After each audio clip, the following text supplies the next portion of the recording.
dia hanya boleh makan anak-anak yang lahir Sukerto. Anak-anak yang lahir dengan kondisi bajang tidak sempurna, keluarga yang aneh.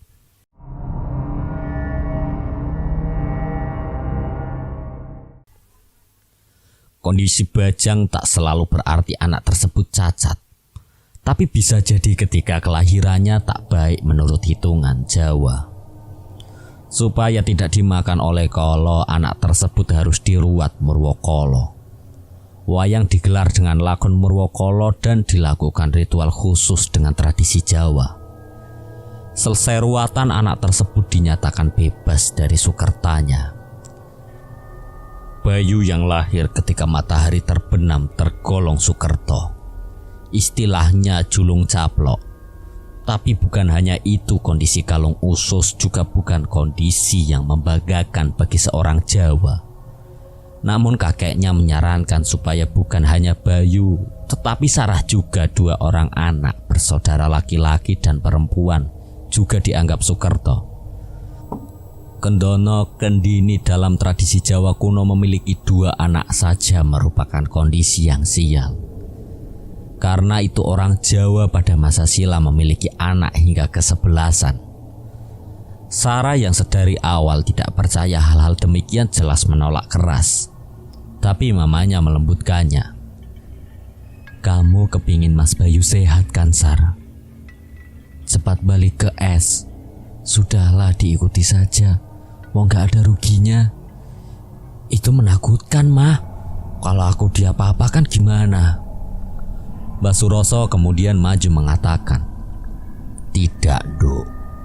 Ruatan Murwokolo itu tidak seperti ruqyah atau semacamnya itu. Cara menjaga harmoni antara jagat gede dan jagat cilik. Tahu jagat cilik paling kecil, Sarah?" tanya kakek. Sarah tidak menjawab. Kakek kemudian melanjutkan, "Diri kita ini manusia. Masmu Bayu itu dan jagat gede terkecil kamu tahu.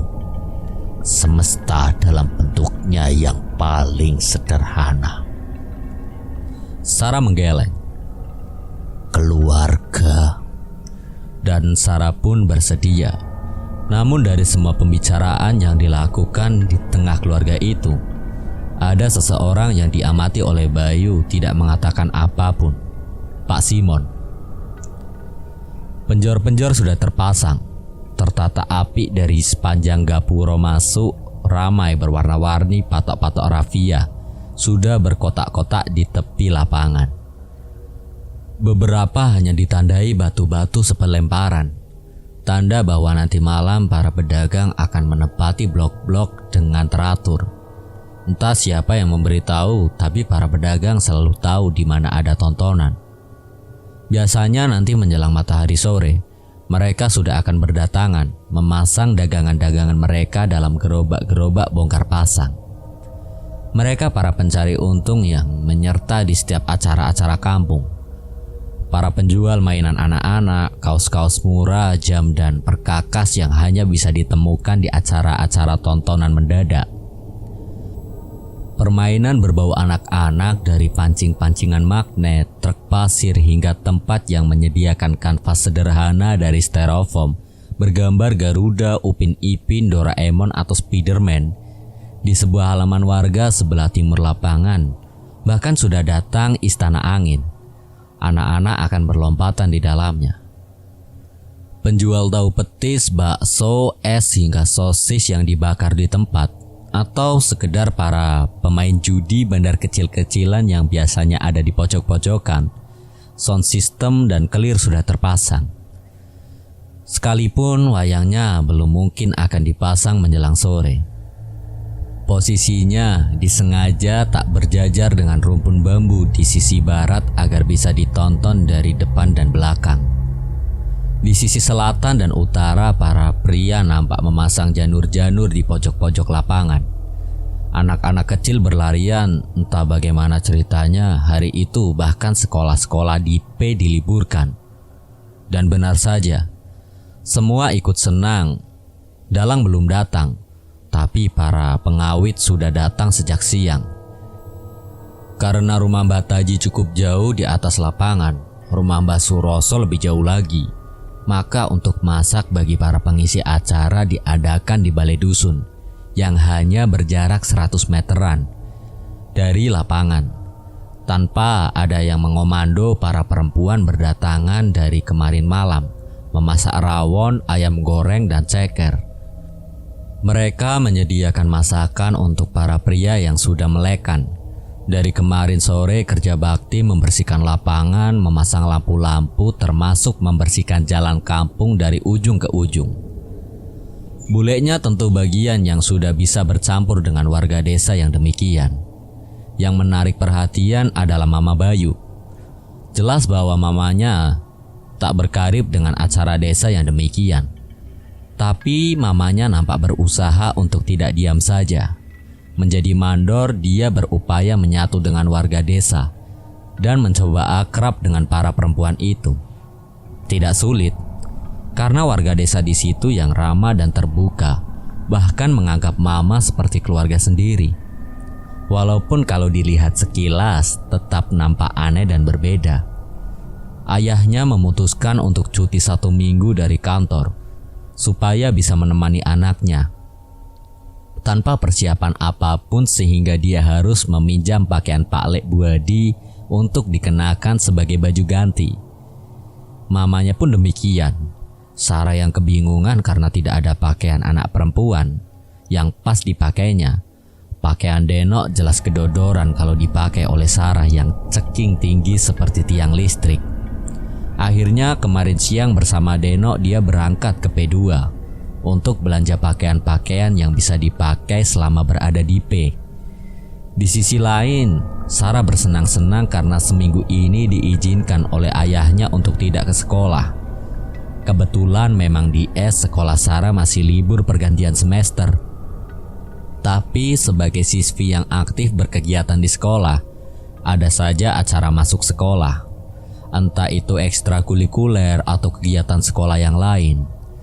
Ayah duduk di ruang tamu bersama dengan beberapa orang untuk totalan kebutuhan acara hari itu. Bayu sendiri sedari pagi tidak bisa anteng. Dia bolak-balik dari kamar mandi rumah atas ke rumah bawah. Tapi kelihatan bingung mau ngapain karena tidak benar-benar tahu apa yang harus dilakukan. Paling dia membenamkan dirinya dalam bacaan novelnya. Dia berusaha untuk mencari tempat yang tenang, tapi tetap bisa melihat orang banyak karena tidak berharap ada hal-hal aneh yang dialaminya. Tapi jelas bahwa sekalipun berusaha membaca, Bayu tidak benar-benar bisa tenang. Sarah apalagi, dia pontang-panting dari rumah atas ke rumah bawah, lanjut ke balai desa. Ada saja yang dikerjakan, mungkin juga untuk mengisi ketidaktenangannya. Mulai dari ikut bapak-bapak merangkai janur, ikut memasang kursi, bahkan mencangkuli rumput bersama bapak-bapak yang ada di situ. Atau rela untuk dimintai berkali-kali ke pasar membelikan peritilan-peritilan kebutuhan dapur. Yang jelas, gadis muda itu tidak berhenti berputar seperti kincir. Bapak-bapak dan ibu-ibu kampung jelas lebih akrab dengan Sarah karena gadis itu lebih mudah ngobrol dengan banyak orang daripada kakaknya. Bahkan ada yang sesumbar. Masnya seperti priai, adiknya pengkarokan. Dan bisa diduga Sarah lebih senang disebut seperti itu. Untung ada Denok yang menemani Sarah kemana-mana. Keduanya sudah langsung akrab. Yang menambah penilaian orang kepada Sarah mungkin menyenangkan.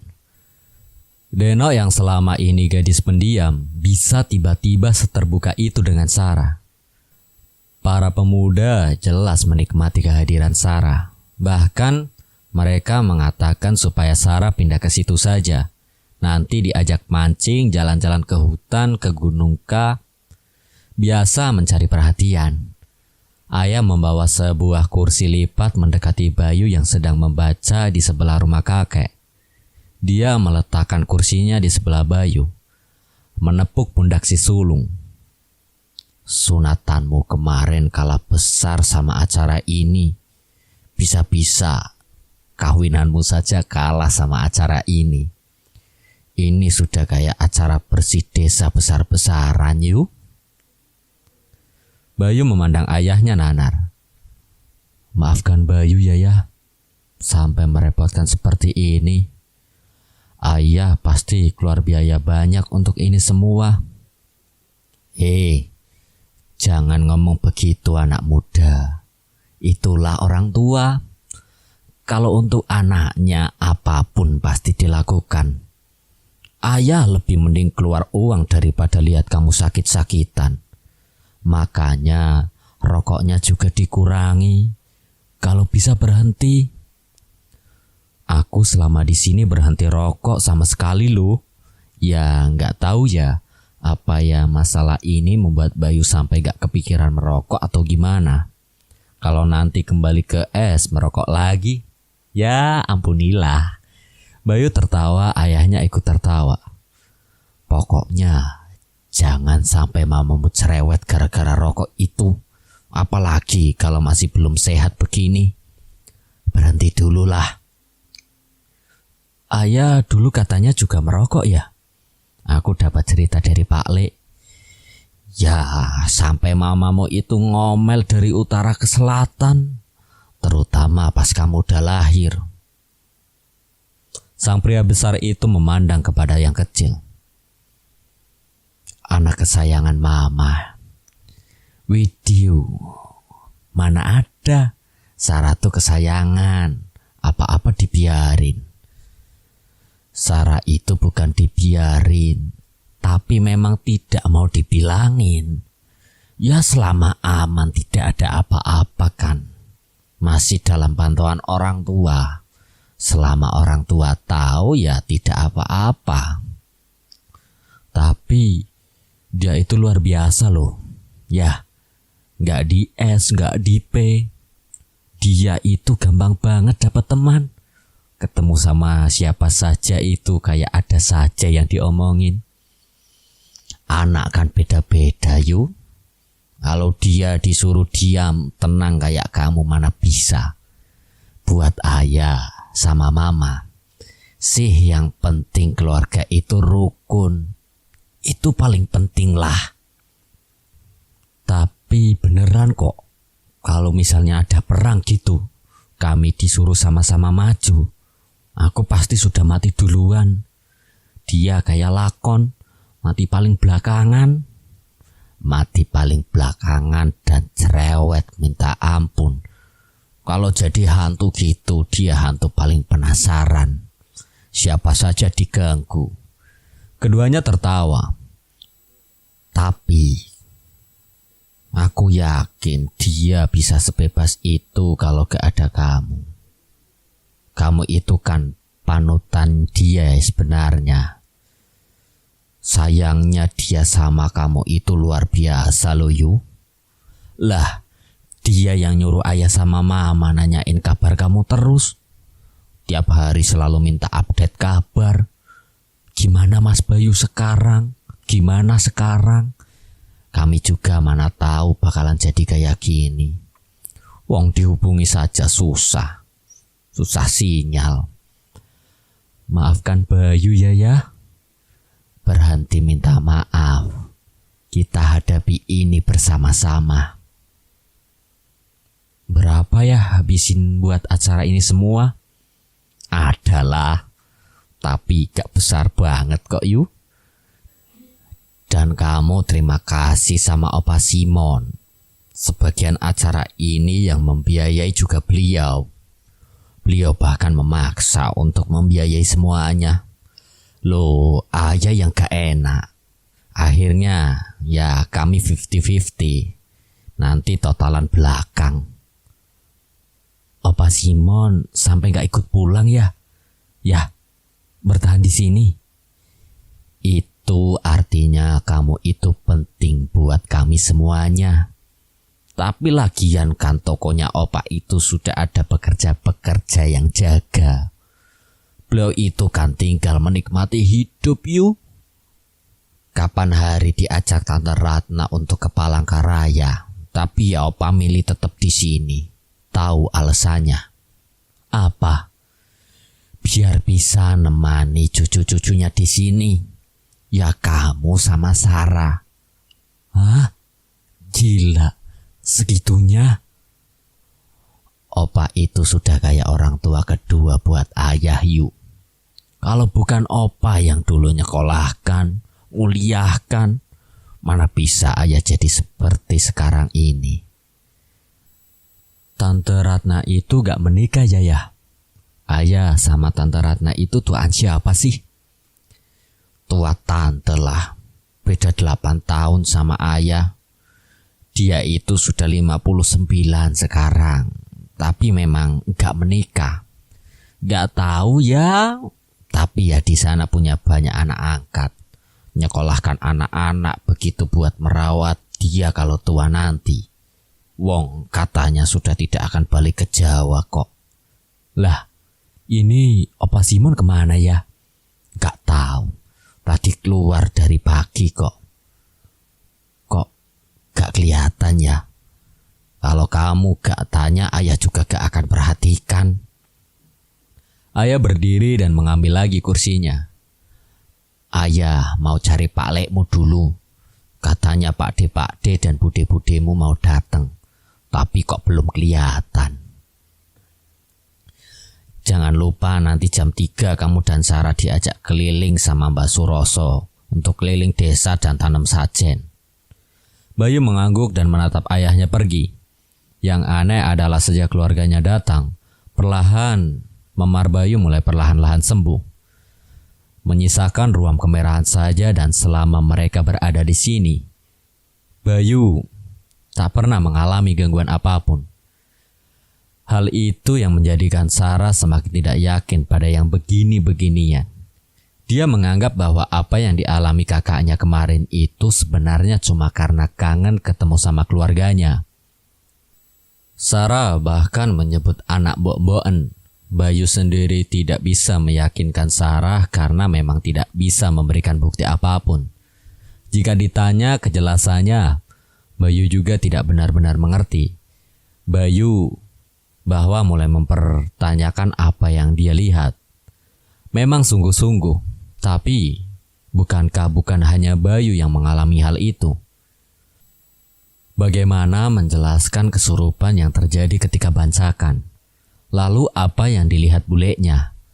Tapi ketika keluarganya datang, tiba-tiba seperti hilang begitu saja. Dia bisa tidur tenang beberapa hari ini. Bayu yang dulu rasanya kembali lagi. Bayu tidak perlu khawatir masalah keluangan atau apapun itu. Walaupun dia masih ngeri juga kalau harus masuk kamar mandi kakeknya. Dia tidak berharap melihat makhluk hitam yang menggunung itu lagi. Cukup sudah. Sebenarnya ini tidak pas, Yu. Pak Simon mendekati Bayu lalu mengulurkan tangannya memberikan sebuah rangkaian gelang dari bambu kuning kepada Bayu. Bayu melihat beberapa penduduk desa di belakang Pak Simon membawa tumbuhan bambu kuning sebanyak 1 pick up. Apa yang tidak pas dengan gelang ini, Opa? Bukan gelang ini yang tidak pas, tapi acara ini. Pak Simon meminta orang-orang itu menurunkan bambu-bambu itu dari pick up. Mereka mengikuti perintah Pak Simon. Bambu itu diturunkan. Pak Simon meminta supaya sebagian bambu diletakkan di dekat lapangan. Sebagian lagi diletakkan di sekeliling rumah kakeknya. Dapat dari mana pohon-pohon ini, Opa? Tadi Opa pergi keliling-keliling P2. Kemana-mana mencari penjual bunga. Mana yang ada bambu kuning, dibeli saja semua. Opanya tersenyum kecil. Ini 1 lagi nanti kamu berikan kepada Sarah. Jangan dipakai sebelum tanam sajen. Gunakan ketika acara ruwatannya. Buat apa ini, Opa? Jaga-jaga saja. Hal-hal seperti yang kamu alami itu memang ada, Yu. Orang-orang memasang bambu kuning itu di sekeliling rumah eyangnya. Di halaman depan, kiri, kanan, dan belakang. Dan ketika itulah peristiwa itu terjadi.